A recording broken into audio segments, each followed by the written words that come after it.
Salut à tous et bienvenue dans cette nouvelle vidéo. Dans cette vidéo, nous allons nous intéresser aux sauvegardes et aux fichiers de configuration sur Git. Ici, nous avons un projet qui est juste ouvert devant nous, un fichier sur lequel nous travaillons depuis le début de cette formation. Si nous voulons sauvegarder ce fichier, alors il nous suffit de nous rendre dans le fichier. Une fois dans le fichier, vous allez aller dans Enregistrer. Mais avant cela, vous pouvez prendre au niveau d'options pour apprécier l'ensemble des éléments ou bien du temps de sauvegarde que nous avons eu à paramétrer ici. Nous avons maintenu ce temps à 30 minutes. Donc, comme je le disais tantôt, pour enregistrer, vous rentrez dans le fichier, vous irez dans Enregistrer sous comme ceci. Une fois dans Enregistrer sous, vous allez donc choisir la famille de projets dans laquelle vous voulez enregistrer votre projet. C'est-à-dire, ici nous allons choisir par exemple le projet. Lorsque vous cliquez sur le projet, vous choisissez l'emplacement du fichier. Dans notre cas, nous allons choisir enregistrer par exemple ce projet ou fichier dans le document. Là, vous avez le nom du fichier. Comme nom du fichier ici, nous allons rentrer un nom banal tel que test par exemple. Lorsque nous entrons test, là vous avez le type de fichier. Ici, nous enregistrons un fichier type RVT, donc pour le vide. Avant l'enregistrement, là vous avez des options de paramétrage de votre fichier. Comme premier élément, nous avons le nombre de sauvegarde maximal. Alors, ce nombre de sauvegarde maximal représente tout simplement les fichiers de récupération dont on parlait précédemment. Ici, vous avez la possibilité d'entrer le nombre de sauvegardes max que vous voulez, mais la première valeur, bien la valeur minimale que vous pouvez entrer ici tout simplement. Dans notre cas, nous allons par exemple entrer 4 fichiers de sauvegarde max.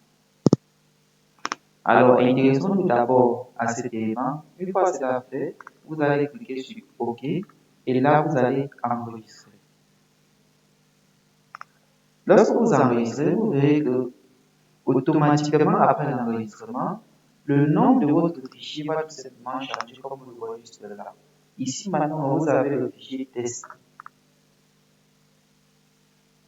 Pour mieux apprécier cela, si vous rentrez dans documentation par exemple, donc ici, vous allez dans le fichier. Là, vous allez dans ouvrir. Donc, ouvrir projet. Et là, vous rentrez dans documentation. Vous allez voir apparaître ici votre fichier test que vous venez d'enregistrer. Maintenant, voyons l'intérêt d'avoir mis un nombre fixe pour les fichiers de récupération.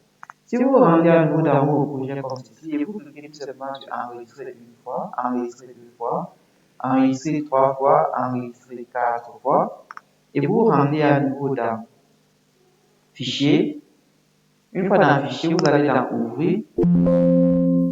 Dans ouvrir au niveau du document, vous allez voir apparaître ici quatre fichiers de récupération, c'est-à-dire le fichier test 004 pour la deuxième enregistrement, pour le deuxième enregistrement, le fichier test 003 pour le troisième enregistrement, le fichier test 002 pour le quatrième enregistrement et le fichier test 001 pour le cinquième enregistrement. Lorsque je dis 5 enregistrements ici, c'est en incluant l'enregistrement du fichier original. Vous voyez que les codes de ce fichier vont tout simplement avoir le même préfixe. Préfixe qui est le nom du fichier original test. Maintenant, là, vous voyez que c'est numéré de 1 à 4, n'est-ce pas? C'est-à-dire du plus ancien au nouveau. Maintenant, ce que nous allons faire, c'est que nous allons retourner dans notre fichier et enregistrer à nouveau. Lorsque nous enregistrons à nouveau, et vous rendez au niveau du fichier comme ceci, vous allez dans Ouvrir. Vous allez voir qu'ici, nous avions 001 de 1 jusqu'à 4. Maintenant, vous avez de 2 jusqu'à 5. C'est-à-dire que le fichier le plus ancien a été remplacé a tout simplement été remplacé ici. Donc, cela est dû au fait que nous avons entré un nombre maximal de fichiers de récupération égal à 4. Là, si nous avions entré par exemple 5, ici vous aurez tout simplement 5 fichiers de récupération pour votre fichier test. Maintenant que nous avons vu cela, rendons-nous à nouveau dans le fichier. Une fois dans le fichier, nous allons dans Enregistrer sous Projet. Maintenant que lorsque nous arrivons ici, il y a une autre option que nous allons un peu mettre l'accent dessus. Lorsque vous allez dans Options, comme premier élément, vous avez le sauvegarde maximal que nous venons de voir. Alors, un autre élément sur lequel nous allons regarder ici, il s'agit tout simplement de l'aperçu de miniature. Donc, c'est une forme de template de votre fichier. Lorsque vous allez par exemple cliquer sur ce bouton, ce menu déroulant, vous avez la possibilité de choisir n'importe quel fichier ici, bien n'importe quelle image contenue dans ce fichier comme template de votre fichier que vous souhaitez enregistrer.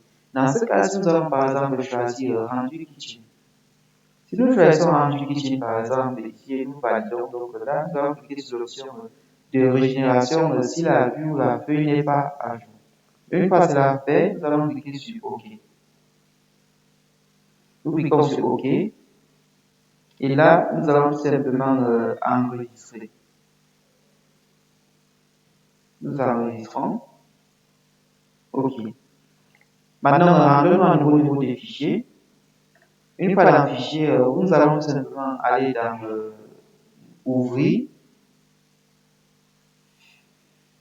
Projet. Ici, vous avez le fichier test 006 qui est juste là. Donc, rappelons que c'est le plus ancien qui a été remplacé. Donc, ici, nous allons prendre ce fichier. Là, vous avez par exemple sa prévisualisation qui va apparaître juste là, au centre.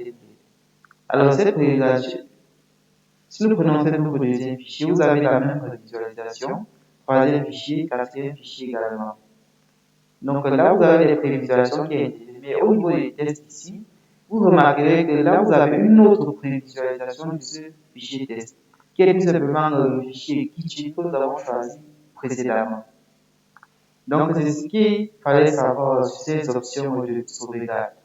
On se retrouve de l'autre côté donc pour la suite de cette formation.